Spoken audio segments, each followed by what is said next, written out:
6월 12일에 트럼프와 김정은의 미북 회담이 이제 잡혀져 있습니다. 싱가포르에서 샹그릴라 호텔이라고 하죠. 샹그릴라 호텔 좋은 데죠.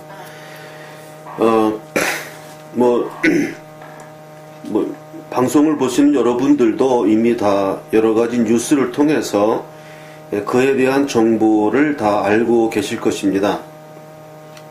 저 또한 특별한 어떠한 소스가 있어서 말씀드리는 것은 아니고,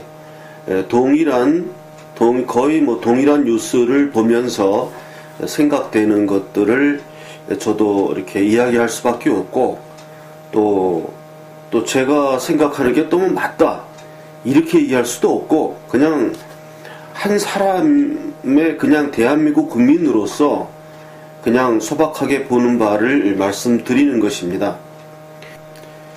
그래서 저는 항상 진행하는 방식이 상당히 좀 어떻게 보면 독단적이기도 하고 도그마적이기도 하고, 그냥 저의 의견을 딱 이야기하는 이유가 A일 경우는 이렇게 되고 B일 경우는 이렇게 되고 또 C란 사람은 이렇게 얘기했다, D 어떤 외무장관은 이렇게 얘기했다, 이렇게 전달해 주는 그런 분들이 많죠. 그거는 사실 정보의 전달이란 면에서는 좋습니다. 정보의 전달이라는 면에서는 좋은데, 저는 그런 것을 지향하는 사람은 아니고, 그냥 나는 이렇게 생각한다, 이런 의견을 이렇게 딱 이야기함으로써 내 의견이 맞으니까 무슨 어떻다 이런 뜻은 아닙니다. 그냥 내 의견이 틀릴지 맞을지는 듣는 사람이 판단할 문제고, 그냥 나의 결론을 딱 제시하는 거, 이게 옳든 그르든 그게 대화가 빨리빨리 진전되지 않느냐, 저는 그렇게 생각해서 좀 때로는 이제 좀 거칠은 결론이 되겠지만 그렇게 해왔습니다. 그래서 이번 6월 12일에 트럼프와 김정은의 미북 회담의 결과는 아마도 지금 사전 접촉도 다 한다 그러고, 폼페오 같은 사람이 하는 이야기, 우리가 굉장히 걱정하는 이야기들도 많이 나왔죠. 결과적으로 체제 보장이라는 이야기가 많이 나옵니다. 북한 측에서. 그게 사실 말이 체제 보장이지 결국은 나 가다피처럼 되지 않게 해달라 이런 얘기거든요. 지금 미북 회담이 결과가 일어나서 개혁 개방이 이루어지고 북핵을 폐기하게 되고 이러면 김정은은 바로 가다피처럼 되는 거기 때문에 나 가다피처럼 되지 않게 해주세요 하는 이야기가 이렇게 우아하게 이야기해서 체제 보장을 해달라 이런 얘기입니다. 그래서 결국 그럼 우리가 너희들 체제 보장을 해주겠다. 즉 김정은이 네가 가다피꼴처럼 돼서 그렇게 비참한 최후를 마치지는 않게 해주겠다, 이런 얘기를 하는 거죠. 그러면 이제 더 스피디하게 결론을 빡빡 이야기해서, 그럼 결국 그렇게 하려고 그러면 결국 돈이 들지 않습니까? 돈이 있어야 체제 보장이 되고 가다피꼴이 안 나는 거잖아요. 그럼 그 돈 누가 되느냐? 남한 정부가 내게 하자, 이런 얘기입니다. 빨리빨리 얘기하겠습니다. 문재인 정부가 지금 돈 이렇게 싸들고 기다리니까 미국도 자기네들이 돈이 썩어나는 나라도 아니고 미국도 자기네 돈 갖고 할 게 많지 않습니까?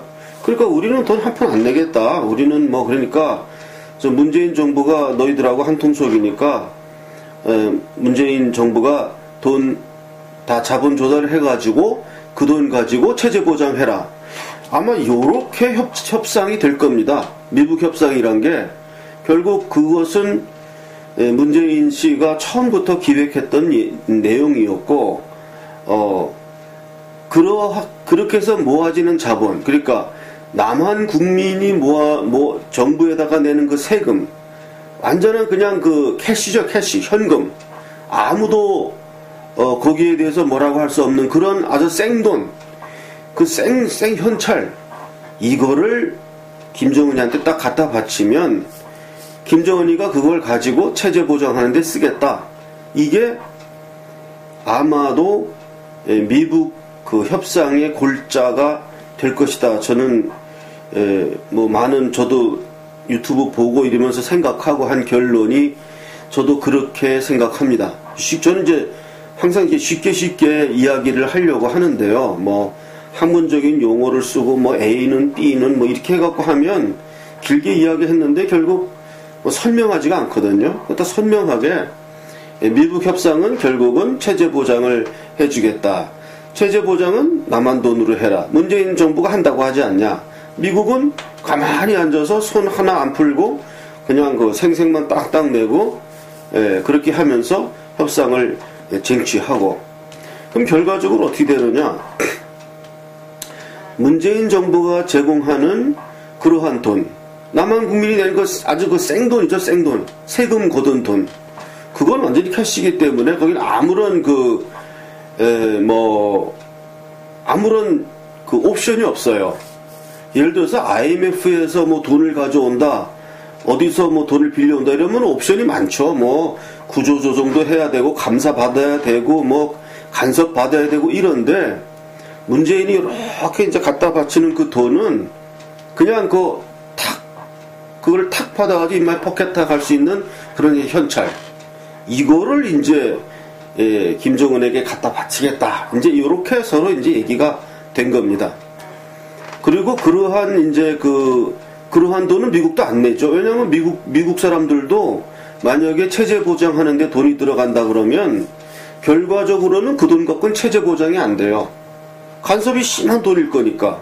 그럼 일일이 쓸 때마다 뭐 보고서 내야 되고 감사가 가서 감사해야 되는데 김정은이가 체제 보장이 되겠습니까? 그런 돈을 받아봐야 체제 보장이 안 돼요.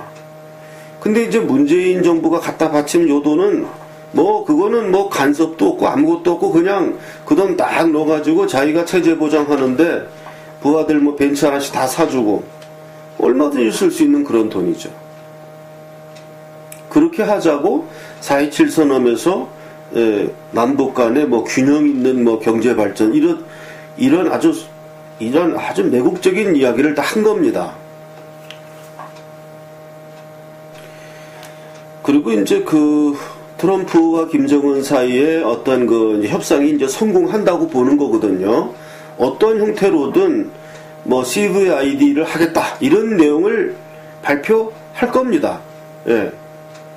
그런 식으로 발표를 하고 그것을 최대한 이제 시간을 끌면서 그 기간 내에 자기네들이 얻을 수 있는 것을 얻어가려고 하고, 제가 먼저 번 방송에서 말씀을 드렸지만 이러한 식의 이야기를 제가 한 적이 있습니다. 그러니까 북한이 겉으로는 핵을 포기하겠다 이렇게 해놓고서는 일부분을 자기네들이 감출 것이다. 그러니까 완전한 비핵화는 아니게 된 거죠. 실제상으로는. 그러나 그렇게 하면서 그것을 감추어진 무력을 어느 시점부터 이렇게 공개적으로 슬슬 흘릴 것이다. 우리는 그때 폐기하지 않은 것이 우리가 얼마 정도 갖고 있다.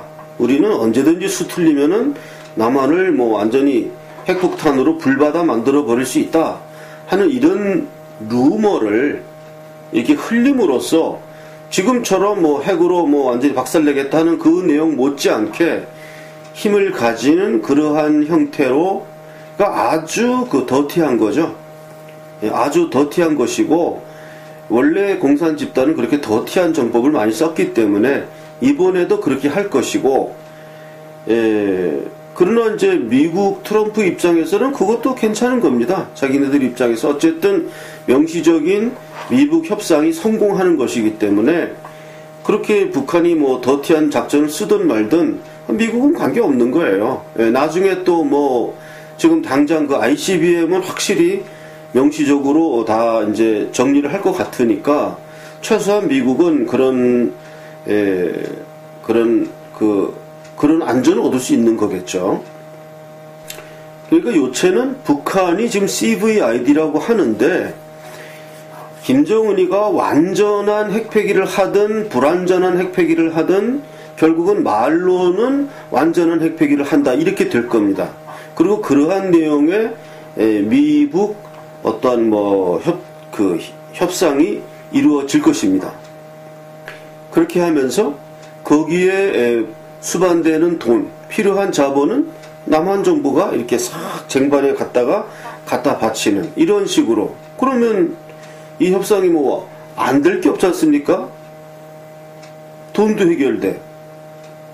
또 김정은이는 다른 돈들 같은 거는 받아가지고는 소화가 잘 안 되는데 문재인 정부, 문재인이가 갖다 주는 돈은 다 그냥 소화된 그냥 링겔 같은 거에 맞기만 하면 그대로 몸에 소화되는 이런 돈이니 얼마나 받기 좋아.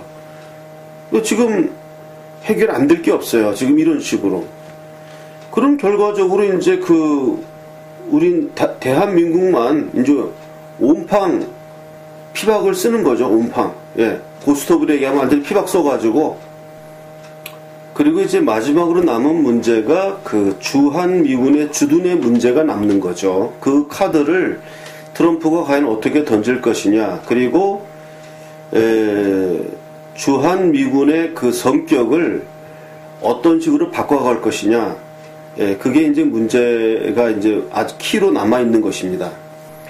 그리고 이 주한미군에 대한 역사적인 어떤 그 의미를 본다면 사실은 미국의 입장에서는 한국이 이 우익 정권이 잡으면서 박정희라든가 이런 완전한 철통 같은 이런 공화당 정부가 잡으면서 한미 동맹을 주축으로 해서 한국이 뭐 통일도 되고 남북 통일도 되고 하면서 그러면 결국은 미국은 한국이라는 말하고 일본이라는 말 두 개의 말을 진주시켜 가지고 중국을 견제하고 또 일본은 사실 일본이 강대하게 되는 것보다는 한국이 강대하게 되는 것이 미국의 입장에서는 더 좋은 거거든요.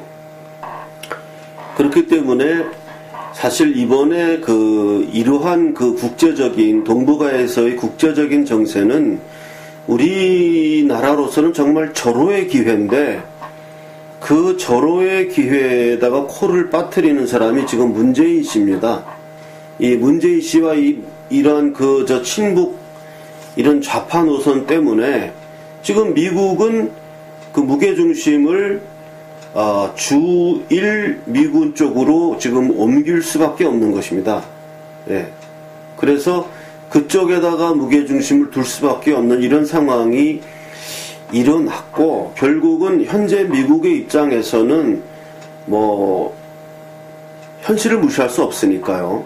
그러니까 한국을 좀 어떻게 해주고 싶어도 한국 정부 정권 자체가 지금 이렇게 문재인 정부 같은 이런 정권이 지금 이끌고 나가고 있기 때문에 애초에 미국의 입장은 박근혜 정권 출범할 때 보여주었던 주한미군에 대한 미국의 입장은 그런 거였습니다.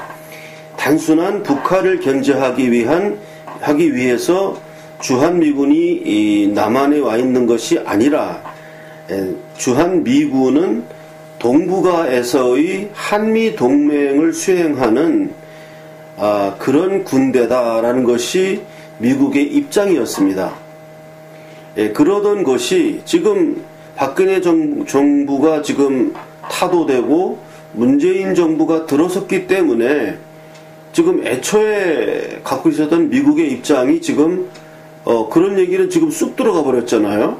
그러나 기본적으로는 미국은 그런 주한미군의 성격에 대해서 그런 입장을 갖고 있었던 국가이기 때문에 저는 예측하기를 지금 많은 유튜브 방송 진행자들이 이런 식이면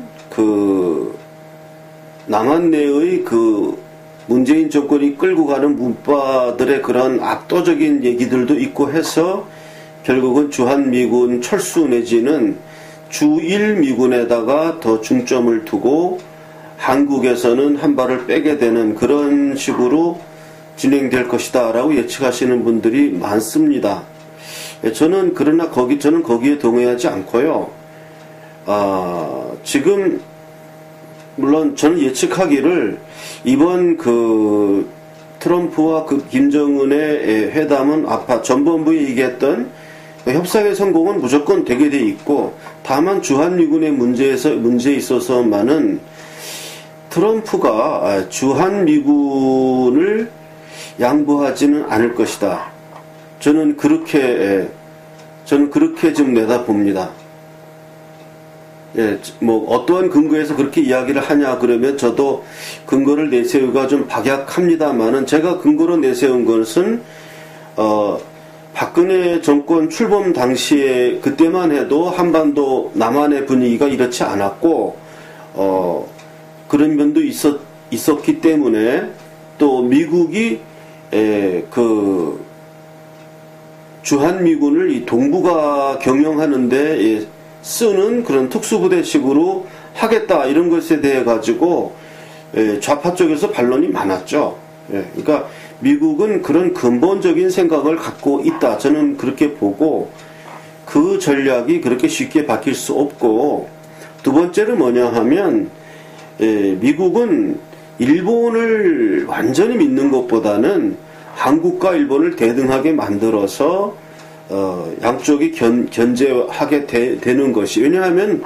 일본은 미국과 지금 뭐 사이가 좋지만 어쨌든 과거에 미국이 거기다 원자폭탄 터트린 국가고, 일본의 극우파 사람들 중에는 미국에 대한 원한을 아직까지도 갖고 있는 사람이 많죠. 예. 그렇기 때문에 지금 뭐 사이는 좋다 할지라도 미국의 입장에서는 한국을 이렇게 자기의 하나의 말로, 뛰는 말로 부리는 것이 미국에게는 절대 유리합니다. 예. 그런 상황에서 주한미군을 철수하고 주일미군 쪽에 완전히 일본 쪽으로만 이렇게 한다는 것은 미국으로 보면 많이 손해예요. 예. 그러니까 북핵을 없애는 조건이라든가 여러 가지 조건에서 과연 미국이 주한미군까지 양보할 것이냐, 이 문제에 있어서는 저는 그 미국이 요구하는 것이, 일단은 트럼프도 뭐 후보 시절에 얘기했죠. 그 주한미군 주둔비를 한국이 내야 된다. 그래서 그 돈에 있어서는 한국에다 다 부담을 시키고 아마 그 명분은 그대로 가져가지 않을까, 저는 조심스럽게 그렇게 예측합니다.